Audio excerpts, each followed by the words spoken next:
लोकसभा और राज्यसभा दोनों 2 बजे तक के लिए स्थगित कर दिए गए हैं हंगामे के बीच, जिस तरह से संसद की सुरक्षा में चूक हुआ था उस मसले को लेकर। देखिए, आज तमाम सांसद, गैर भाजपा सांसद क्या मांग कर रहे हैं? क्या कोई नाजायज़ मांग कर रहे हैं? क्या कोई गलत बात कह रहे हैं? वो बस इतना ही तो कह रहे हैं कि इस देश की सबसे सुरक्षित इमारत मानी जाने वाली भारत देश की संसद में अगर एक इतनी बड़ी सुरक्षा चूक होती है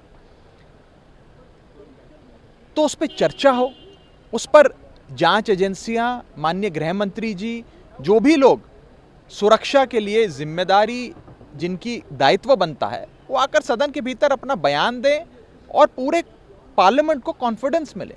इसमें कोई नाजायज़ मांग तो कर नहीं रहे। आप खुद सोचिए कि अगर कोई शख्स आज भाजपा के मेंबर ऑफ पार्लियामेंट के बतौर मेहमान उसके हस्ताक्षर से विजिटर पास बनवाकर दर्शक दीर्घा में पहुंचता है, अपने साथ गैस कैन, स्मोक कैन जैसे पदार्थ लेकर पहुंचता है, तो कल को वो कोई और भी औजार साथ लेकर आ सकता था, कोई पिस्तौल लेकर आ सकता था, पॉइजनस गैस बॉम्ब लेकर आ सकता था, पॉइजनस गैस कैन लेकर आ सकता था, कोई भी वस्तु ला सकता था, कोई अनफॉर्चुनेट इंसिडेंट हो सकता था, किसी को चोट पहुंच सकती थी, जान माल का नुकसान हो सकता था। तो ये सारे पहलू हैं जो एक जांच का विषय है। इस पर जांच हो और पार्लियामेंट को कॉन्फिडेंस में लिया जाए, कम से कम इस पर एक छोटी सी चर्चा हो, ये हम सरकार से मांग कर रहे हैं। मुझे लगता है कि सरकार को ये मांग स्वीकार करनी चाहिए, क्योंकि ये किसी पार्टी विशेष की या दलगत राजनीति की बात नहीं है, ये इस देश की सबसे सुरक्षित इमारत भारतीय संसद की बात है।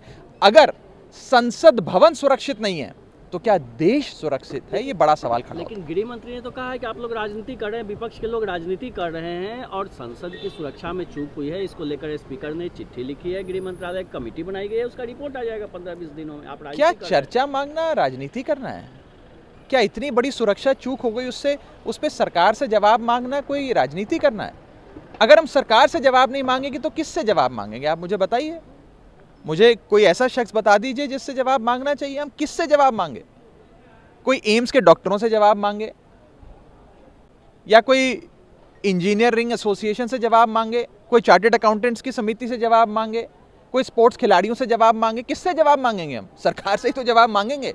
तो जब सरकार से हम जवाब मांग रहे हैं तो सरकार कह रही है आप राजनीति कर रहे हैं। अरे हम राजनीति नहीं कर रहे, हम जवाब जानना चाहते हैं कि कैसे ये सुरक्षा चूक हुई।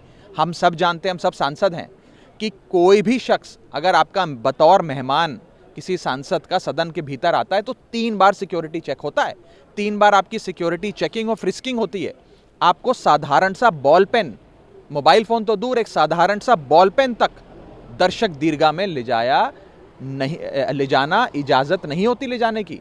तो कैसे कोई शख्स गैस कैन, स्मोक कैन लेकर पहुंच गया? ये बड़ी गंभीर जांच का विषय है और हम चाहते हैं कि सरकार इस पे एक छोटी सी चर्चा कराए, सारे फ्लोर लीडर्स की बात सामने आए, तमाम नेता अपनी बात रखें, सरकार उस पर जवाब दे, पूरे सदन को कॉन्फिडेंस मिले, देश को कॉन्फिडेंस मिले। और अगर संसद सुरक्षित नहीं है तो देश की जनता ये पूछती है कि क्या देश सुरक्षित है? तो जनता अपने चुने हुए प्रतिनिधियों के माध्यम से जवाब जानना चाहती है, सरकार को जवाब दे देना चाहिए। मेरी तो सलाह ये रहेगी कि आप जवाब दे दीजिए। जवाब देने में कोई ऐसी बड़ी चीज़ नहीं है। जो भी अभी तक जांच हुई है वो जांच सदन के सामने रखिए, लेकिन जैसे जैसे आप चर्चा से भागेंगे लोगों के मन में प्रश्न चिन्ह खड़े होते हैं, सवाल खड़े होते हैं।